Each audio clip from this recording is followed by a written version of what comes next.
It's a tale of two border trips. Joe Biden and Donald Trump making dueling visits to the besieged border in Texas and seeing two different realities. On the left, President Biden wrapping up remarks in Brownsville after shuffling his way around a sanitized version of the border. The area he's in once saw 10,000 illegals a day, but thanks to the Texas razor wire he wants to remove, crossings are at an all-time low. Here's the president. Folks, it's real simple. It's time to act. It's long past time to act. They desperately need more resources, need more agents, more officers, more judges, more equipment in order to secure our border. Folks, it's time for us to move on this. We can't wait any longer.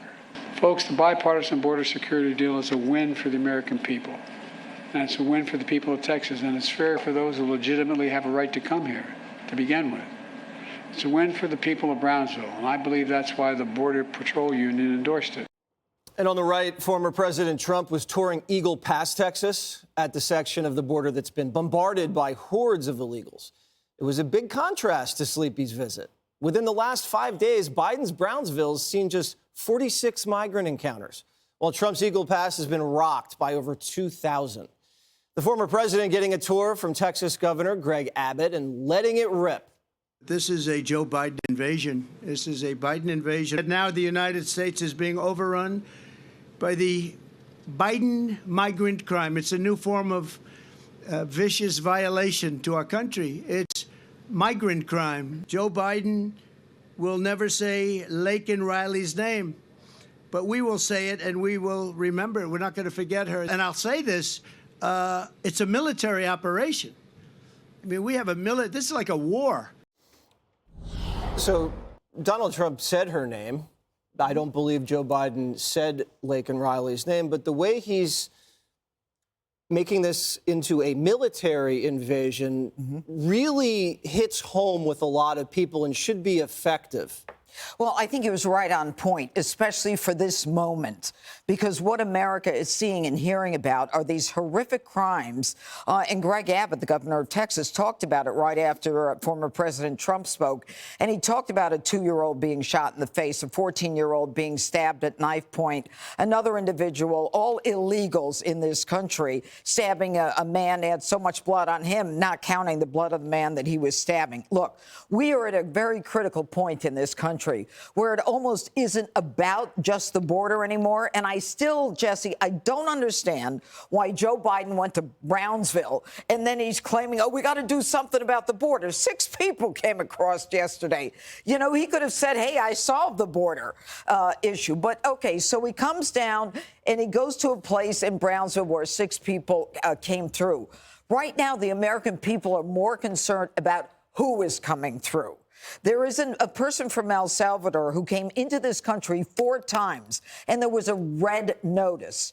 A red notice means that the country of El Salvador has issued a worldwide alert for this individual. They are that dangerous. And this person has come in and out of the United States 4 times. He was deported once and then came back 4 times. A red alert from El Salvador for an MS-13 gang member. They kill to get into the gang. So what you've got today are these, it's almost like the tale of 2 cities. One guy standing there saying, you know, it's about politics. We got to come together. And the other guy saying, guys, you want to talk about an existential threat? It's not climate change, and it's not the nuclear war. It is immigration that is impacting every person in this country by countries that are literally emptying their jails and emptying their mental institutions based not upon discrimination, but what we're seeing. Jessica, why doesn't Joe Biden just do something with executive power to just shut everything down? Well, he has teased that he's going to. I also don't think it's possible to do that. You hear a lot about these 90 executive orders that he undid, and everything would just be perfect without that. A lot of that was due to what was tied up in the court system and actually wasn't Joe Biden's decision anyway. And former DHS Secretary Jay Johnson was on with the Fox and Friends crew this morning. I would recommend everyone watch it. It's long, 17-minute interview. And he's talking about how, A, this is just what happens. Like when Donald Trump came into office, he undid a lot of what Obama had done. And guess what? President Obama was the best at keeping migrants out of this country. He deported more undocumented people than George Bush and Donald Trump. A lot to learn there from him. Just a little bit more. Just a little bit more. Like what? Like, what's your little bit? I'm talking hundreds of thousands. Oh, that's per year. Well, it's nothing. It's pretty good. Yeah. It's pretty it's good. amazing. I mean, Donald Trump is also amazing. deported hundreds of thousands per year as well. Okay. What I was going to start with, because I didn't know exactly what question you were going to give me, is the baseline that nothing Joe Biden was going to do today was going to be good enough for you. So that's the basis that I'm working from. Now we'll go to what Secretary Johnson was talking about. So he was focused on the fact that there are 1,900 miles of U.S.-Mexico border, but only 300 miles Mexico and Central America. He said that's what we need to put pressure on. Mexico needs to be doing more. I didn't know how much cooperation they had gotten from sanctuary cities to work with the feds.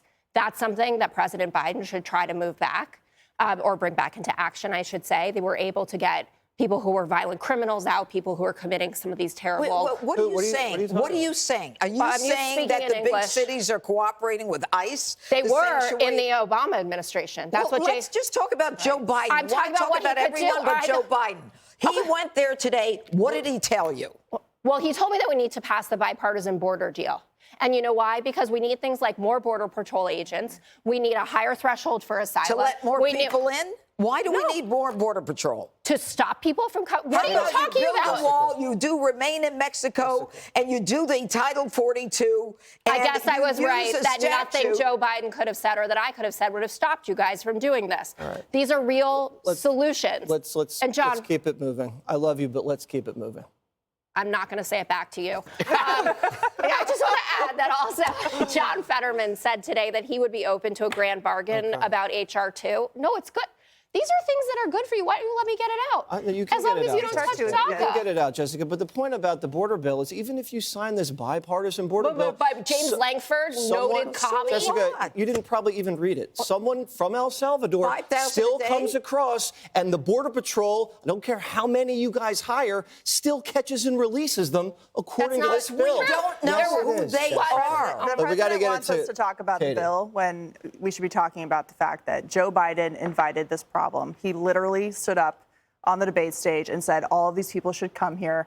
And they followed his lead. And all of these Democratic cities who said that Trump was racist and therefore they weren't going to, comply with ICE detainers like they did under Obama, that creates the problem now with these violent criminals. Biden gave a speech. I didn't hear him talking about deterring anyone from coming here. All I heard him say is we have to pass this legislation in order to get more Border Patrol agents to process these people. He wants a bill that would pay for attorneys, which is also just another magnet for people to come here. And he wants this bill to pass because it gives billions of dollars to these leftist NGOs that are part of this illegal immigration industrial complex, which only allows more people to come into the country. Don't hear him talking about criminals. Donald Trump goes to the border, talks about criminals, doesn't talk about illegal immigrants having dignity and needing to be part of these NGOs and that they need an asylum process and that they should have court dates and taxpayer-funded lawyers. Trump goes to the border and names a number of people who have been victims of violent crimes. Joe Biden doesn't do that. And so when people are making this choice about who they want to be president, President Trump is looking out for Americans, and Joe Biden goes to the border and looks out for illegal immigrants. Final thing, when you look at the photo or the visual of Joe Biden standing in front of these Border Patrol agents who he has smeared over and over again, they look like they're being held hostage. And now he has the nerve to say that we don't want to politicize this and God bless the Border Patrol. Those guys who he smeared for whipping agents or whipping Haitians allegedly, that never happened. They've never gotten an apology, and they still don't have their jobs back on their horseback, so they're not patrolling the border. Greg Gutfeld. Well, obviously this has been Trump's signature issue, and Joe is there because of Trump. He's always playing catch up. He's always plagiarizing. He's like a coworker who tries to take credit for someone else's work because he didn't do the job. I think the contrast is very stark here between the capable and the incapable. It's the key difference between these two guys. You can hate Trump all you want, but you can't say he's incapable. And you can like Joe all you want and realize he's incapable. He's a nice guy, but he can't get the job done. Trump was on this turf years before he was running, and it was because it was patriotic and not political. It took the rest of these lemmings to catch up. So the only political animal here is Joe, who, required a heinous murder to get him on a plane to El Paso, or else he wouldn't have been there. So Trump's been right on the big issues, whether you like him or not, especially immigration. So this is why he has home field advantage. I think the Dems and the media at large are just deeply offended that they even have to address this, right? To them, Trump's inelegant and honest phrasing on the issue is more offensive than the crimes that are caused by illegal immigration. And this is, this isn't an exaggeration. The amount of attention that is paid to Trump's words far larger than the attention paid to the rapes and the murders. It's like Hamas, right?